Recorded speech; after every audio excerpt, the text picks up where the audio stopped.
Dear Tita L, naniniwala po ako na akala ko wala nang hiwalayan. Akala ko kami na hanggang simbahan. Ang pag-ibig pala minsan, para kang nagko-commute. Dapat alam mo kung saan ka bababa, para alam mo kung hanggang saan ka na lang.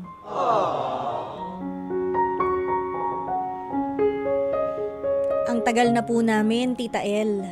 Ang tagal na po namin na nagsasama ng lalaking nangako sa akin at hindi po alam ng mga magulang ko na nagsasama na kami. Kaya pala ayaw niyang sumama sa amin sa bahay para ipakilala ko siya sa mga magulang ko dahil hindi lang pala ako.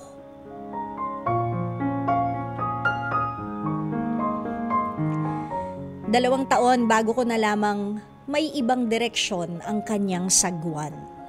2 taon na siyang namamangka sa magkahiwalay na ilog, Tita L.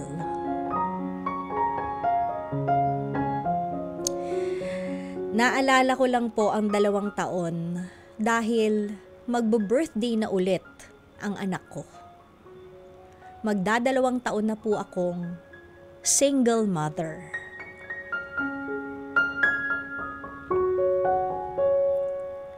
Tita L, nung panahon na yon, hindi ko alam kung saan ako huhugot ng lakas para ipaalam sa mga magulang ko na ako ay buntis ng 2 buwan.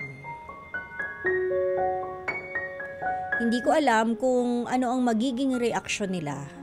Pero mabuti na lang po, tinanggap ng maluwag ng aking pamilya. Sa ngayon, balik na po ako sa trabaho at sina mama at papa na lang muna ang nagbabantay sa baby ko. Ito po ako, pilit na nagpapaka-strong, lumalaban sa buhay.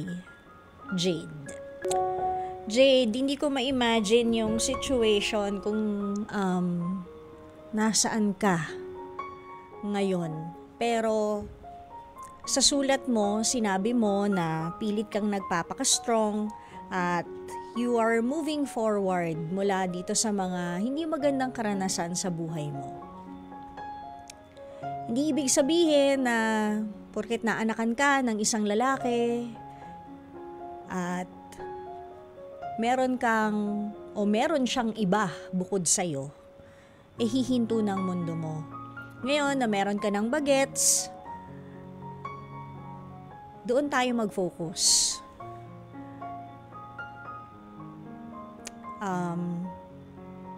Doon natin ituon yung lahat ng love, ng panahon, na kahit na single mother ka, I know that this is such a very big task.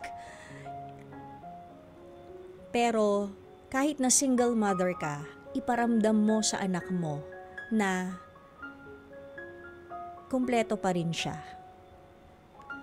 Kung ayaw nung naging ex mo na magbigay ng sustento, kung ayaw niyang kilalanin yung anak mo, it's not your loss. Hamo siya. It just goes to show what kind of person he is. Hindi ba? Adi hayaan mo siya. Isang araw, kakatok din si Carmi Martin. Huwag kayong mag-alala. Isang araw, huwag kayong mag-alala. Babalik din sa kanya lahat yan. Pero kung siya naman yung type ng ex na willing na mag-co-parent with you, very good yan, i-welcome mo. Kasi I always believe na hindi man kayo magkasama sa isang bubong, hindi man it may not turn out the way you wanted it to, hindi man kayo naging okay, hayaan mo siya maging tatay sa anak niya.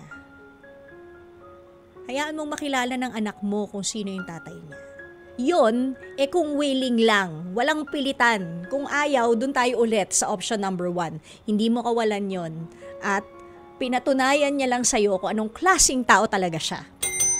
Okay?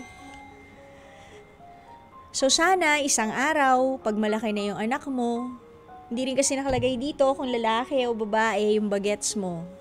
Pero sana isang araw, paglaki ng anak mo, maintindihan niya yung hirap, yung mga responsibilities na kinailangan mong gawin bilang isang single mother. Kasi ang hirap talaga maging single mother, yung wala kang katuwang. Maigi na lang, meron kang emotional and moral support na nakukuha from your parents. I'm sure yung nanay at tatay mo, naku, tuwan-tuwa doon sa apo nila. So yun na lang din yung consolation na tinanggap ka nila open arms. Hindi ko mo nagkamali ka ng minsan, ibig sabihin, yun na yun. Kaya tayo binigyan ng siguro mahabang buhay ni Lord dito sa lupa is for us to wake up the next day on a clean slate and be a better person. And this is based on experience ha. Jade, hindi lang tayo parehas ng sitwasyon pero always aim to be kung hindi man better, betterer version of yourself para sa anak mo, sa nanay at tatay mo, at sa posibleng Mr. Right na darating sa buhay mo. Okay? So sana kahit paano nakatulong, Jade, yung payo ni Tita Laila.